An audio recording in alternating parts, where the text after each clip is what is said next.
750 euro जो है वो तकरीबन एवरेज सैलरी आती है। अगर यहाँ बात की जाए माइनिंग की, कंस्ट्रक्शन की, उसके अलावा टेक्सटाइल की बन रही, इतनी कम सैलरी पे भी लोग बड़े खुशहाल हैं क्योंकि महंगाई इतनी नहीं है। अस्सलाम वालेकुम, गुड इवनिंग, नमस्ते। मेरे पीछे आप देख रहे हैं, मैं इस वक्त बैठा हूँ एक रिवर के ऊपर, और ये जो है डाउन टाउन, ओल्ड टाउन, और ये मेन एरिया है प्रिजरीन शहर जो है कोसोवो का। कोसोवो यूरोप का एक लोग तो कहते हैं गरीब तरीन मुल्क है, मैं नहीं कहता हूँ गरीब तरीन मुल्क है। ठीक है, अभी नया नया ये नया बोर्न बेबी आप कह लें या नई वजूद में आने वाला मुल्क आप इसको कह लें, जिसकी तकरीबन 92 से 95% आबादी जो है वो मुस्लिम है। और यहाँ के लोग इतने प्यारे और इतने प्यार वाले लोग हैं कि जितना आप सोच भी नहीं सकते। तो मैं थोड़ा सा यहाँ की तफसील आपको बता दूँ और समझा दूँ कि मैं स्पेशली इस चीज़ पे फोकस किया कि आपको, क्योंकि हमारी नज़र में ना जब मैं बालकन कर रहा था तो मेरे जहन में ऐसा था कि यार ये कोई गांव जैसा होगा या कोई पहाड़ों में, वादियों में। ठीक है, खूबसूरत मुल्क है, बड़ा ही खूबसूरत मुल्क है, खूबसूरत नहीं बहुत ज़्यादा। तो खैर क्या कहते हैं इसको, इसके अंदर अगर आप सैलरी की बात करें तो अब मैं 2025 के मई का महीना है, इस वक्त यहाँ पे 550 यूरो एवरेज सैलरी है, जो बेसिक सैलरी है वो वाली, और उसमें से अगर टैक्स निकाले तो 450 यूरो सैलरी बनती है।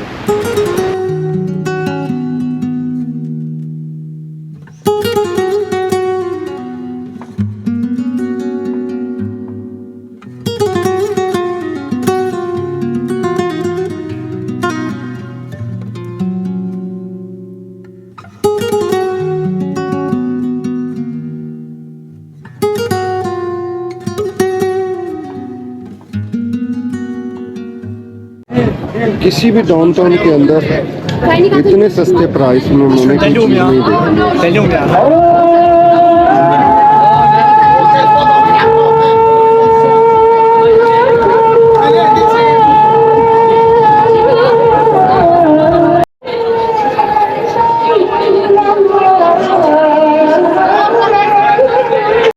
तो भाई साहब ने डिस्काउंट के साथ दिए हैं, तो मैंने 5 मैग्नेट्स 5 यूरो के ले लिए। मतलब ये समझें कि इतना सस्ता मैग्नेट मुझे कहीं भी यूरोप में नहीं मिला।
दुबई से अच्छे डोनट्स मुझे यहाँ पे नज़र आए। ये शहर मुझे स्वीट्स में आगे लगा है।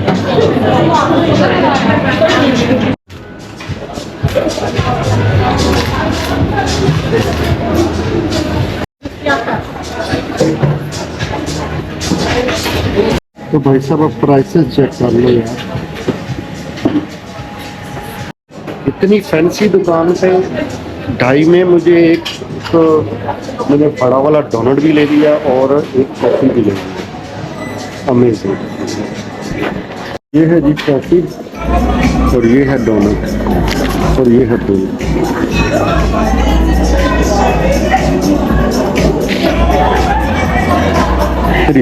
2.80 है, 3 लगा लो आप।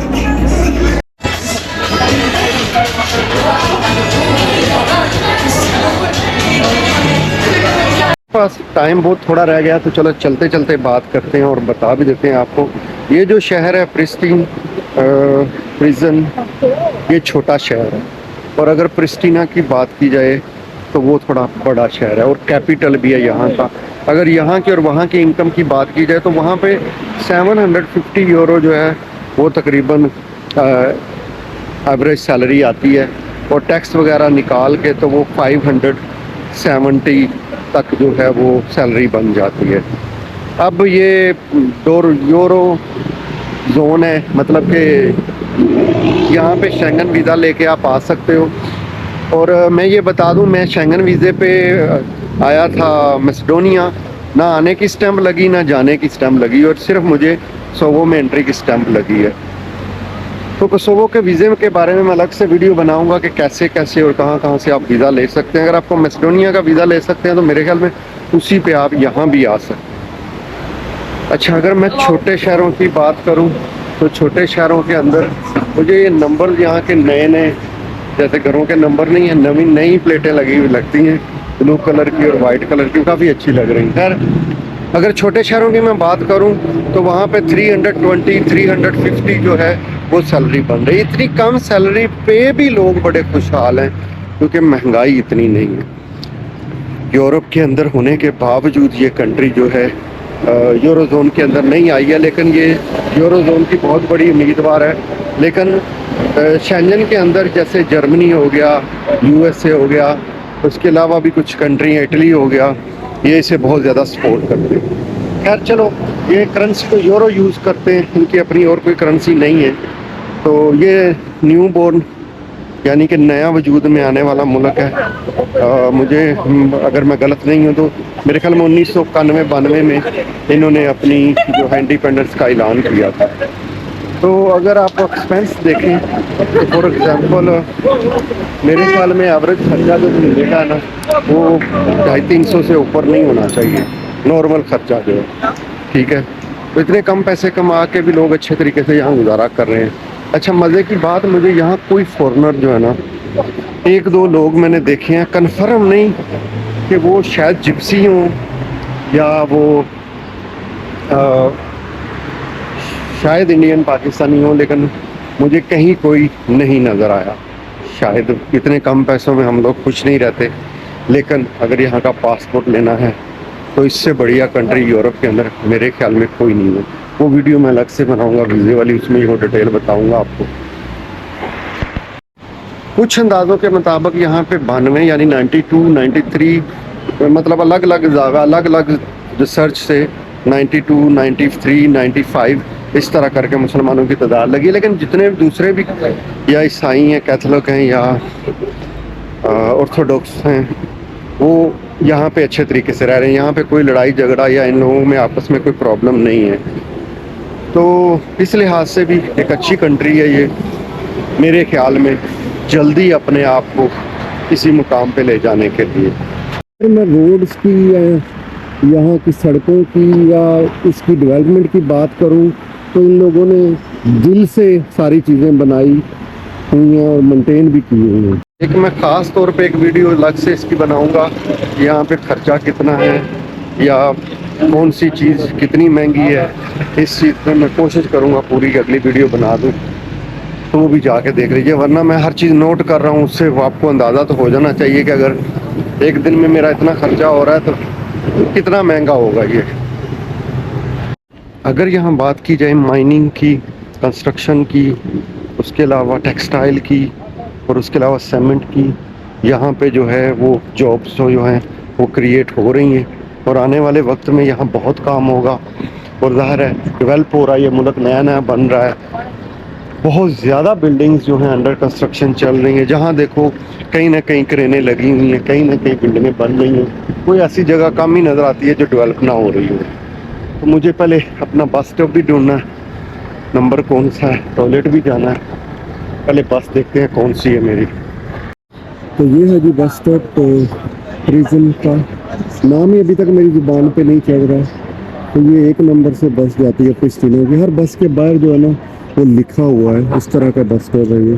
टॉयलेट अगर जाना है तो 30 सेंट आपको पे करने पड़ेंगे। तो ये बस स्टॉप है 15 से तक, यहाँ पे कोई भी नहीं है। तो यहाँ से इंफॉर्मेशन मुझे मिलेगी नहीं, क्योंकि जो बस मुझे चाहिए वो यहाँ से नोवी सैड यहाँ पे लिखा हुआ था। इस तरह का ये बस स्टॉप है, छोटा सा है, पुराना सा है, लेकिन साफ सुथरा है। 20 मिनट अभी भी बाकी हैं मेरी बस के अंदर। मैंने सोचा एक बार घूम के देख लूँ। काफ़ी प्यारा साफ सुथरा, कचरा मुझे कहीं भी नहीं मिला। पुराना ज़रूर है लेकिन वेल मेंटेन्ड है। काफ़ी ज़्यादा बसें खड़ी हैं। ये छोटा शहर ही है, कैपिटल से तो छोटा ही है, इसलिए जल्दी मेरे ख्याल में यहाँ का जो है टाइम जोन ख़त्म हो जाता है, यानी जल्दी बसें निकल जाती हैं।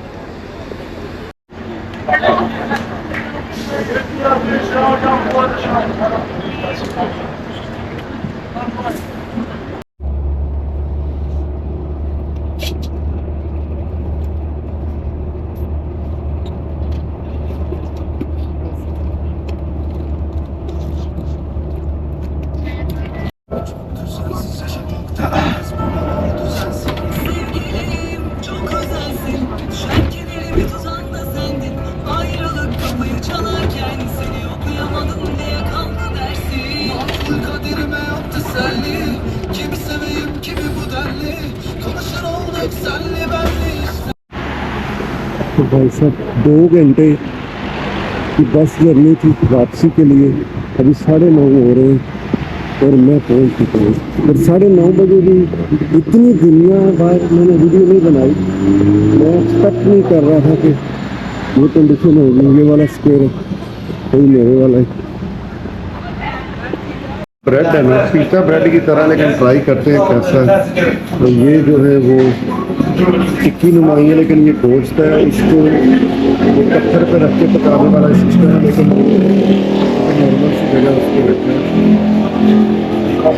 तो ये स्पाइस आ गया, मिर्ची आ गई। यही जगह जहाँ दोपहर के आया था।